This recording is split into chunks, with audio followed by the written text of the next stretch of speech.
உண்மையில ரொம்ப கஷ்டப்பட்டு என்ன ஏதோ அது பண்றதா நினைச்சுக்கிட்டு அந்த மாதிரிலாம் ரொம்ப கஷ்டப்பட்டு வீடியோ எடுத்து போடுறவங்க கேட்டா ரொம்ப நொந்துருவாங்க. பர்சனல் லைஃப்ல ரொம்ப ஸ்வீட்டா ஜாலியா சிறுபிள்ளை மாதிரி தான் இருப்பேங்க. குழந்தை மாதிரி தான் வாழ்வேன். கேட்க சிரிச்சபடியே இருப்பேன்.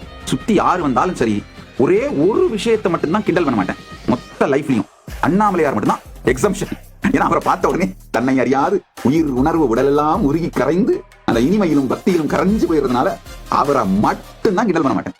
அது தவிர யாரு வந்தாலும் எது முன்னாடி வந்தாலும் சரி என்னையே மதிக்க மாட்டேங்கய்யா. என்னையே நான் சீரியஸா எடுத்துக்க மாட்டேன். இன்னொரு ரகசியமும் சொல்றேன் கேட்டுங்க. இது எப்படி ரியாக்ஷன் வரும் எனக்கு தெரியாது, நான் சொல்லிடுறேன். அவ்வளவுதான் சொல்லணும்னு நினைச்சா சொல்லிடுறேன். என்ன மாதிரியே கேரக்டர் கிரியேட் பண்ணி இந்த சினிமால டிவி சீரியல்ஸ்ல இல்ல இந்த யூடியூப்ல எல்லாம் காமெடி எல்லாம் பண்ணி போடுறாங்க இல்லையா, ரொம்ப அவதூறு பண்ணி டாக்ஸிக்கா ப்ரொஜெக்ட் பண்ணி அந்த மாதிரிலாம் பண்றாங்க இல்லையா, அதெல்லாம் எடுத்து வந்து காமிச்சா உட்காந்து பார்த்து சிரிச்சிட்டு இருப்பேன். ஒரு கொடுமை என்னன்னா, இது ஃபேக்ட்ங்க. நானும் அரேஞ்ச் பார்த்தேன். வேற 180 படங்கள்ல என்ன மாதிரி கேரக்டர் காமிச்சு ரொம்ப டாக்ஸிக்கா அபியூசிவா வில்லத்தனமா காமிச்சு ஒரு நெகட்டிவ் இமேஜ் ஜெனரேட் பண்ணி ப்ரொஜெக்ட் பண்ணிருக்காங்க.